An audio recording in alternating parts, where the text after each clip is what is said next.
Aujourd'hui, je vous propose un petit voyage au Japon. Je vous emmène dans un monde mystérieux peuplé de poupées et autres princesses, celui des Lolitas. Bah oui, les Lolitas c'est vintage. Alors laissez-moi vous raconter cette histoire et aussi un peu la mienne au sein de ce mouvement. Bonjour et bienvenue dans ce nouvel épisode de Demande à ta grand-mère. On va commencer par le nom de cette mode, Lolita, parce que c'est une question qui revient souvent. Est-ce que c'est en rapport avec le livre de Vladimir Nabokov? Pour rappel, c'est l'histoire d'une jeune fille de 12 ans qui se déguise en adulte et qui a une relation avec un homme beaucoup plus âgé qu'elle. La mode Lolita japonaise, c'est plutôt l'inverse. Alors pourquoi ça s'appelle comme ça si c'est pas pareil? C'est toujours encore un mystère. Le nom de Lolita pour désigner cette mode en particulier est apparu dans les années 90, bien après les débuts de la mode. Apparemment, ça serait parce qu'il s'agit d'une mode qui vise un public plutôt jeune, des adolescentes et des jeunes femmes qui ont le début de la vingtaine. Ce qui est certain, c'est que cette mode a tout de même un rapport avec la jeunesse et que c'est sûrement ce qui explique le choix du terme. Et tout comme le terme gothique, le nom a probablement été trouvé par quelqu'un d'extérieur à la communauté. On peut trouver pas mal de suppositions quant à pourquoi ce mouvement s'appelle Lolita, mais c'est des suppositions. En vrai, on ne sait pas vraiment. Tout commence à la fin des années 70 ou début 80. On donne qu'une fourchette parce que tout comme la mini-jupe dont je vous ai déjà raconté l'histoire dans une autre de mes vidéos, c'est une mode née dans la rue. Des jeunes filles japonaises ont un jour décidé de porter des robes bouffantes aux allures de celles des poupées de porcelaine, inspirées de modes anciennes européennes du 18 et 19e siècle. Contrairement à beaucoup de modes alternatives occidentales comme le punk, le gothique ou encore le rockabilly, qui trouvent leurs racines notamment dans la musique, les modes alternatifs japonaises sont plutôt des mouvements uniquement esthétiques. C'est pour ça que c'est un peu plus difficile de dire concrètement à quelle date elles ont été inventées. On ne trouvera pas vraiment de Lolita sur une pochette d'album ou un magazine de mode avant que cette mode ne soit vraiment installée. On raconte d'ailleurs aussi que la mode Lolita serait un mouvement contestataire pacifique féministe et que ces jeunes filles s'habillaient comme ça pour aller à l'encontre de l'image sexualisée qu'on pouvait leur imposer par ailleurs. Elles préfèrent être mignonnes et innocentes plutôt qu'être sexy. C'est un peu l'anti-rebelle. Plutôt que d'être vulgaire ou exubérante, elles vont faire l'exact opposé, par un look ultra innocent et même une surpolitesse assumée. D'autres diront que c'est un mouvement qui s'oppose à l'image de la femme véhiculée par la société japonaise. Celle qui est effacée et doit accomplir la mission sacrée de se marier et d'avoir des enfants. Ceci dit, c'est à prendre avec des pincettes parce que c'est des choses que j'ai entendues dans la communauté Lolita, mais j'ai pas trouvé de source fiable pour le vérifier. Il y a peut-être des sources en japonais sur le sujet, peut-être même des sujets d'études bien documentés, mais en français ou en anglais, ça reste assez limité. J'ai un petit vocabulaire en japonais, mais ça se limite à ramen, takoyaki, sushi, maki et autres spécialités culinaires. Pour percer le mystère de cette mode, il faudrait interviewer une japonaise qui était présente au début des années 80 pour être sûr. Ou Mana-sama himself. Mais on parlera de ça plus tard.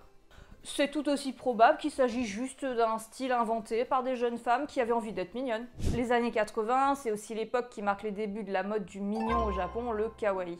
Au départ, c'était principalement du fait maison, de la customisation. Les toutes premières Lolita étaient bien différentes de celles des années 2000 et même de celles des années 90. On était plutôt sur un style dit otome qui signifie jeune fille en japonais, comme cet exemple des années 70. C'est pas encore vraiment du Lolita avec ses jupons et ses dentelles. Des marques ont ensuite commencé à faire leur apparition. Bah oui, le DIY c'est bien, mais il y a un bis à se faire. La plus célèbre grande marque Lolita, qui est encore une référence aujourd'hui, s'appelle Angelic Pretty. Elle a été fondée en 1979. À l'époque, elle s'appelait uniquement Pretty et c'était des boutiques qui vendaient des vêtements mignons d'inspiration victorienne et romantique. Et elle a par la suite commencé à produire des vêtements spécifiquement Lolita. Une autre célèbre marque, Baby the Stars Shine Bright, a vu le jour en 1988. Comme moi.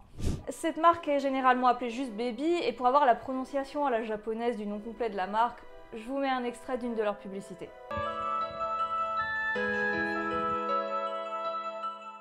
Baby 初の単独店舗として1999年にオープンした代官山店が2012年9月23日をもって閉店。原宿神宮前に場所を移し、Baby the Stars Shine Brightを本店として。Au début des années 90, on commence à voir se dessiner la silhouette de la Lolita telle qu'on la connaît aujourd'hui. Mais à cette époque-là, le style était bien plus simple et beaucoup moins codifié. Parce que oui, être une Lolita, c'est pas simple. Du tout. Alors, comment on fait pour être une Lolita? Ça ressemble à quoi concrètement? Comme je vous l'ai vite dit au départ, le style Lolita est principalement inspiré des modes européennes du XVIIIe et XIXe siècle et surtout de la mode enfantine de cette époque. Au XIXe siècle, on habillait les petites filles avec des robes mi-longues avec plus ou moins de froufrou selon les moyens de la famille. On les coiffait également de boucles, de bonnets et autres petits chapeaux. Les poupées de l'époque étaient également habillées comme ça. On retrouve clairement tous ces éléments dans l'esthétique de base du style Lolita. On peut également ajouter à ça des inspirations 18e avec le style Marie-Antoinette, très apprécié des japonaises. Vous n'êtes pas sans savoir que beaucoup de japonais apprécient la France.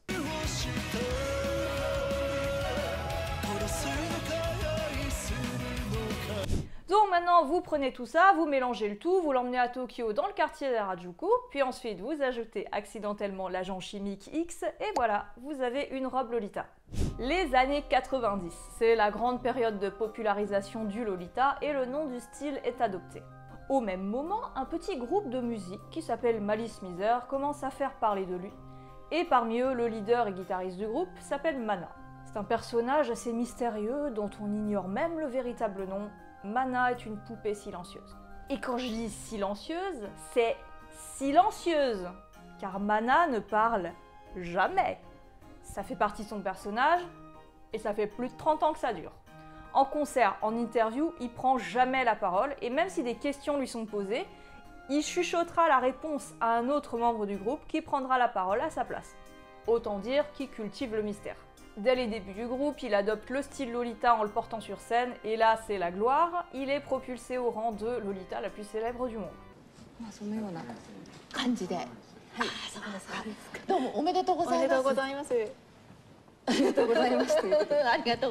Les jeunes filles fans de Malice Mizer voudront s'habiller comme lui, et certaines personnes racontent même que c'est Mana qui a inventé le Lolita. Ça, c'est complètement faux, vous l'aurez compris, puisque le style était là bien avant lui. Par contre, Mana a bien inventé un style, c'est celui qu'on appelle Elegant Gothic Lolita. Il a d'ailleurs créé sa propre marque, Moi-même Moitié, en 1999. Marque qui, aux côtés de celle que j'ai citée précédemment, est entrée au panthéon des marques Lolita japonaises. C'était d'ailleurs ma préférée pendant toute ma période Lolita. C'est quoi ça, Elegant Gothic Lolita? Il n'y avait pas qu'un style Lolita mignon avec des couleurs claires? Bah non. La mode Lolita se divise en 3 grands styles qui sont ensuite eux-mêmes divisés en plein de sous-styles. Bon, je vais pas vous faire la liste complète, mais en gros, les 3 grandes branches sont le classique Lolita, très inspiré des modes anciennes enfantines historiques avec un fort côté authentique. Beaucoup de robes ressemblent énormément aux photos anciennes. Le Sweet Lolita. Là, on est sur du pastel avec des motifs principalement basés sur l'univers de l'enfance, de la gourmandise, gâteaux, nounours, tout ça. C'est le style le plus porté, le plus connu, et si vous avez vu un reportage télé montrant une Lolita, c'est fort probable qu'il s'agit d'une suite. Mais oui, vous en avez forcément déjà vu, ça commence toujours un peu comme ça. Amandine a 15 ans, s'habille comme une poupée et refuse de grandir. Et pour finir, on a le Gothic Lolita. Comme son nom l'indique, y a du noir quoi. C'est inspiré de la mode gothique tout en ayant une esthétique Lolita. L'élégante Gothic Lolita est un sous-style du Gothic Lolita, mais je vais vous laisser mon moi de 2010 vous expliquer tout ça.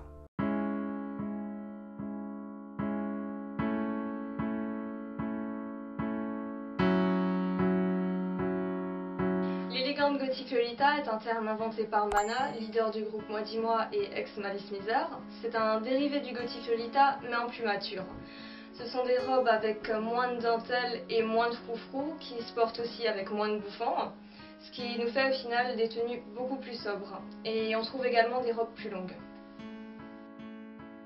La marque emblématique du style élégant Gothic Lolita est Moi-même Moitié, et l'icône EGL est donc le créateur Mana qui créa la marque en 1999.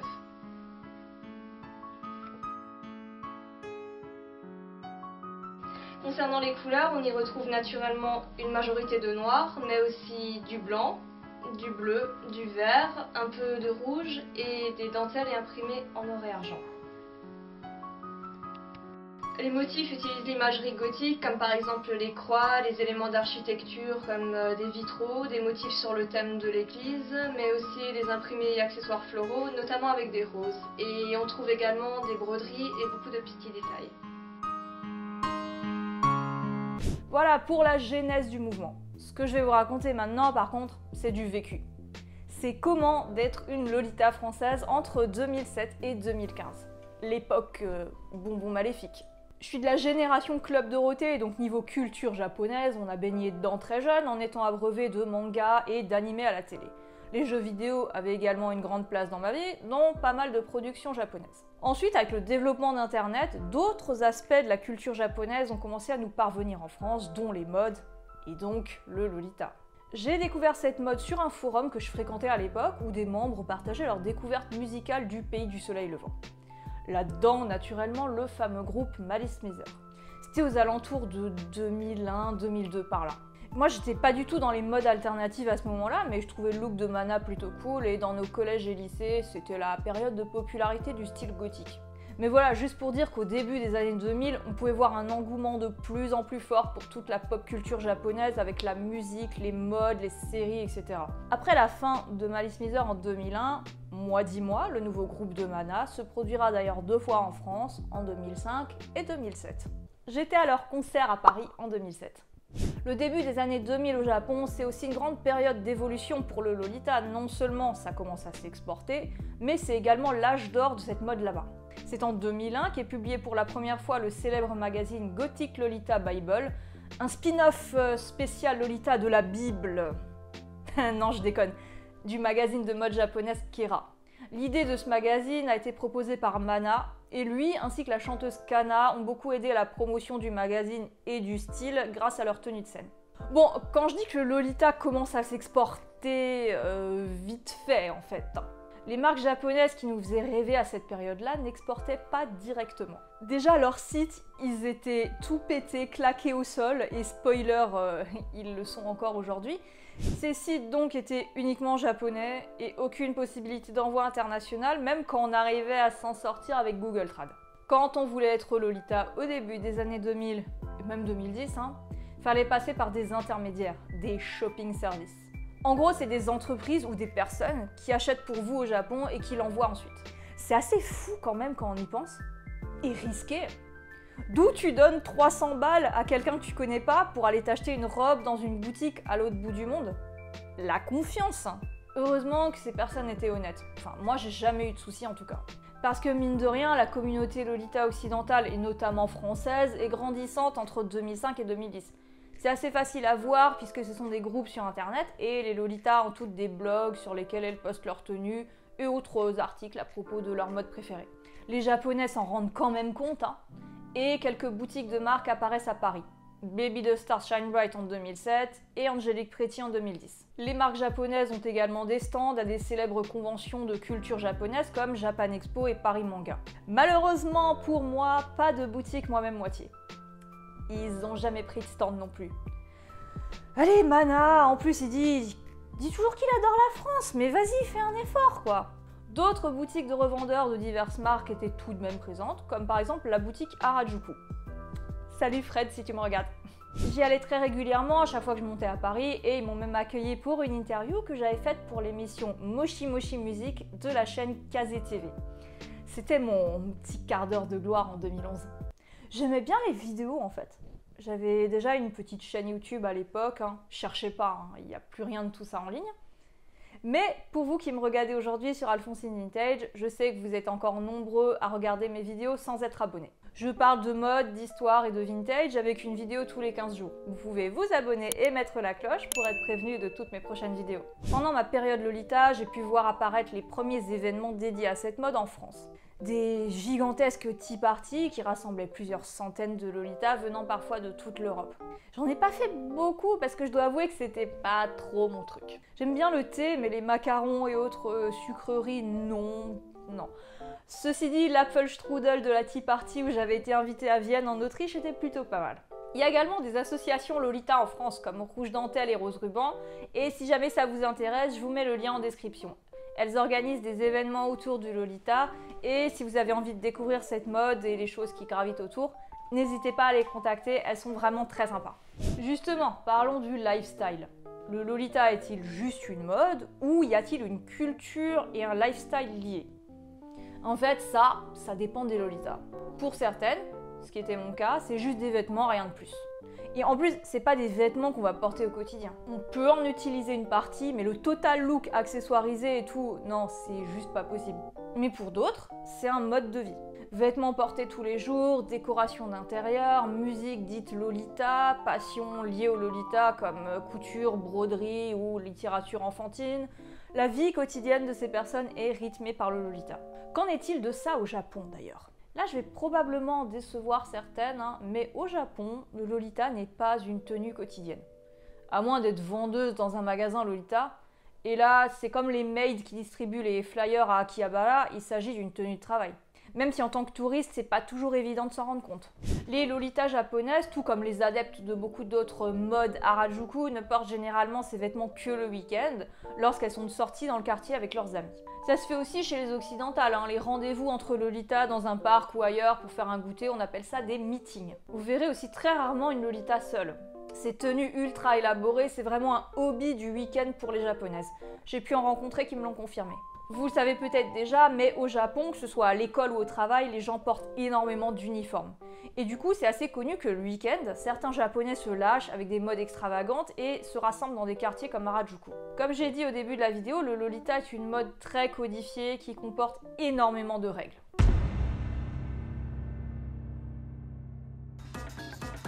Toujours porter un jupon, couvrir ses épaules, la jupe doit arriver aux genoux, couvrir ses jambes avec des chaussettes longues ou des collants, porter quelque chose sur la tête, assortir correctement ses vêtements avec les couleurs et imprimés, porter des vêtements de qualité. Et encore, là c'est les grandes lignes. Mais quand j'étais dans la communauté, je me suis vite rendu compte qu'il y avait beaucoup plus de choses que ça qui ne passaient pas. Mais bon, moi je suis pas du genre à respecter les règles. Putain de nom de Dieu, qui c'est ce zigoto, un petit comique, langage et guignol? Je t'admire, j'adore ton honnêteté. Tu sais que je t'aime bien. Certaines de mes tenues correspondaient probablement à ces règles, mais la plupart du temps, j'y faisais pas attention. Pour moi, le Lolita, c'était simplement porter des vêtements qui me plaisaient, de la manière dont je voulais, et puis si ça correspond ou pas, eh ben tant pis. D'ailleurs, qu'est-ce qui pouvait nous arriver si on respectait pas les règles? Au pire, on se prenait un secret qui nous traiterait de Ita.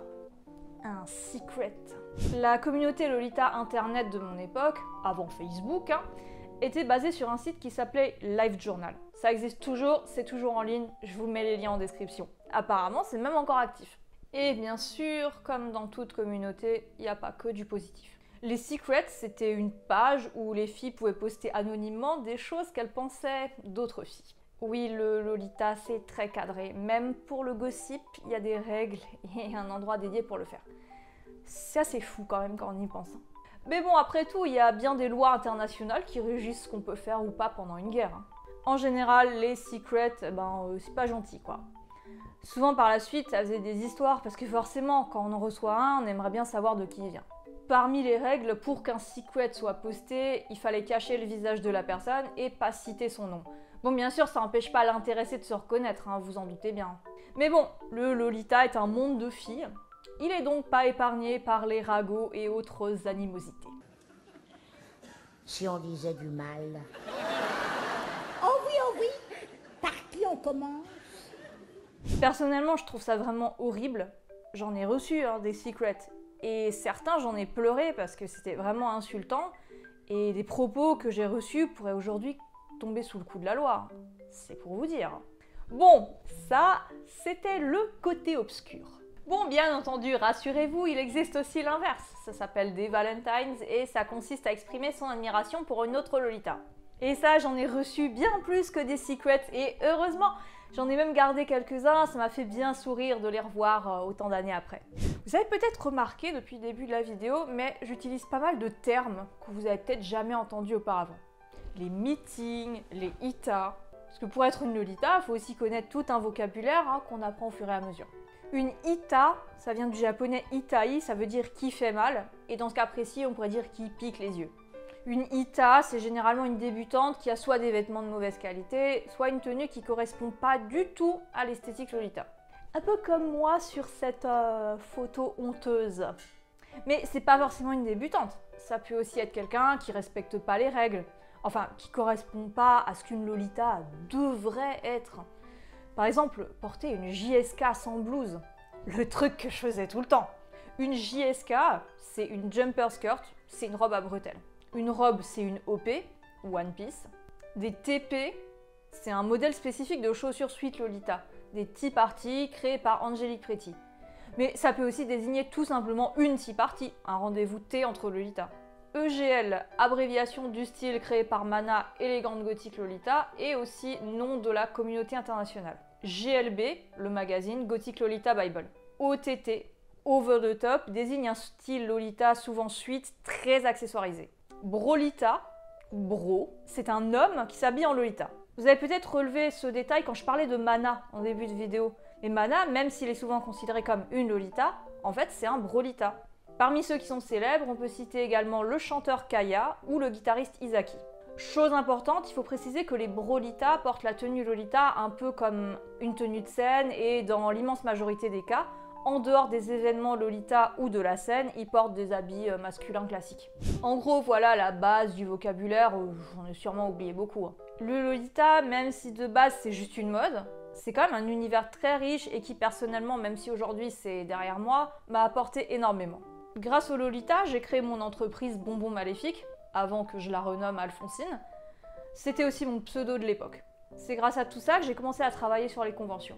J'ai eu ma photo dans le magazine Kera, consécration totale pour n'importe quel Lolita. J'ai aussi rencontré énormément de gens dont certaines sont encore des amies aujourd'hui. Et j'ai aussi pu être modèle pour des défilés de mode. Dernière chose, mais pas des moindres, c'est avec le Lolita que je me suis lancée dans les vidéos sur YouTube, dont vous avez pu voir quelques images au cours de cette vidéo. Mais comment ça se passe alors quand on arrête le Lolita? On fait ses adieux à la communauté sur internet et on fait une Living Lolita Sale.